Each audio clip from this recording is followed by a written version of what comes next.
প্রথমে জানাই প্রবাসী ভাই ও বোনেদেরকে আমার পক্ষ থেকে ঈদ মোবারক। তো সবার ঈদ ভালো হোক, ঈদ আজহা। আসলে অনেক প্রবাসী ভাইরা আছে, বছরকে বছর কেটে যাচ্ছে, তারা বাংলাদেশে আসতে পারতেছে না, পরিবারের সঙ্গে দেখা করতে পারতেছে না। এমন প্রবাসী ভাইরাও আছে ফ্যামিলির সাথে অনেক কাদা ছিঁড়াছিঁড়ি করতেছে, মানসিক টেনশনে আছে। এমনও প্রবাসী ভাইরা আছে যে বাংলাদেশের থেকে মা বাবার অর্থ সম্পদ বিক্রি করে প্রবাসে গেছে, কাজ পাইতেছে না, এপাশ থেকে বাবা মা চাপ দিচ্ছে। আসলে প্রবাসীদের দুঃখ কষ্ট বোঝার মতন কেউ নাই। বছর পরে একটা ঈদ আসে আমাদের মুসলমানদের, সেই ঈদটাও একসাথে পরিবারের সঙ্গে নামাজ আদায় করতে পারে না। খুবই একটা দুঃখজনক কথা। তো যাই হোক, আমি সবার জন্য দোয়া করি। আজকে একটা প্রবাসী ভাইয়ের মেয়ে আমাকে, ক্লাস 10-এ পড়ে, তিনি আমাকে একটা মেসেজ করছে যে আপু সবসময় আপনার ভিডিওগুলো দেখি, বাস্তব নিয়ে কথা বলেন, প্লিজ আমার গল্পটা একটু শেয়ার করেন। আমার বাবা আজ দীর্ঘ 8টা বছর বিদেশে গেছে। আমি বুঝাকালীনই আমার বাবাকে আমি দেখিনি যে আহ, একটা কুরবানি ঈদে তিনি টাকা পাঠান নাই এবং কুরবানি দেন নাই। কিন্তু প্রত্যেক কুরবানিতে আমার বাবা কুরবানির টাকা পাঠায় এবং আমার দাদু দাদা আমার চাচারা সবাই মিলে গরু কেনে এবং গরুর কুরবানিও দেয়। অথচ আমার বাবা এতটা কষ্ট করে টাকা পাঠায়, কিন্তু আমার বাবা এক পিস গোশ খাইতে পারে না। খুবই আফসোস করি আমার বাবার জন্য। প্রতিটা বাবা যেন প্রবাসে ভালো থাকেন এই দোয়াই করি।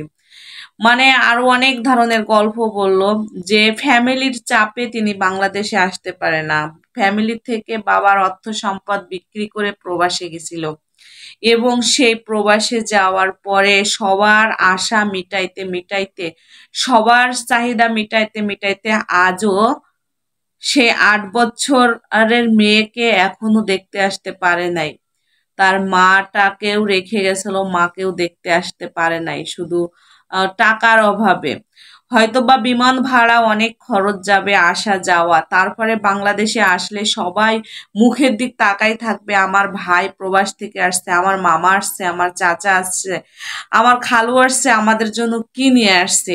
এইটা ভাবে চিনতে বিবেক বিবেচনা করে আজও প্রবাসী ভাইটা বাংলাদেশে তার পরিবারকে নিয়ে ঈদ করতে পারলো না।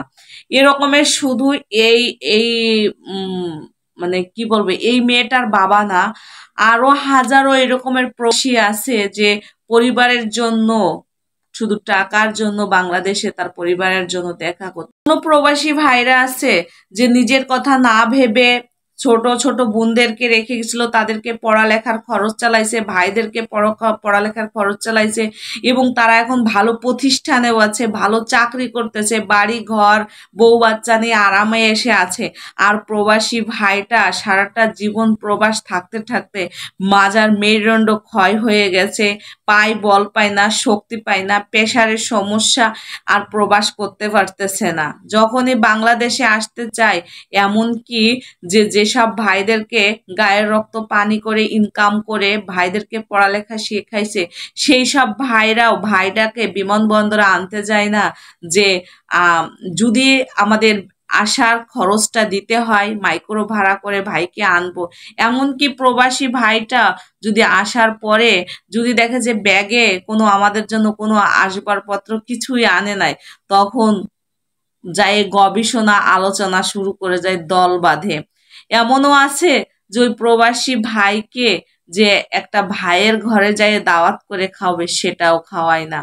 তো এরকমের অনেক প্রবাসী ভাইরা আছে। তো যাই হোক, আমি সবার জন্য দোয়া করি আল্লাহ যেন সবাইকে ইমান দিক এবং বছর পরে কালকে ঈদ, আপনাদের ঈদ আজহা, আমাদের বাংলাদেশি শনিবারে। তো সবার ঈদ শুভ হোক, ভালো হোক, পরিবারের সঙ্গে সুন্দর ব্যবহার করবেন, কথাবার্তা করবেন, কিছুই করার নেই ভাই, এটাই হচ্ছে রঙিন দুনিয়া। আপনি একটা কথা আছে না যে আমি বাইসে থাকলে খাবো কি, আর পৃথিবী থেকে চলে যাওয়ার চিন্তা ভাবনা করলে খাবো কি। তো যাই হোক, সব যে যেখান থেকে যার যার জায়গা থেকে সেই জন্য সবাই ভালো থাকে, সুস্থ থাকে, এই দোয়াই করি আমি।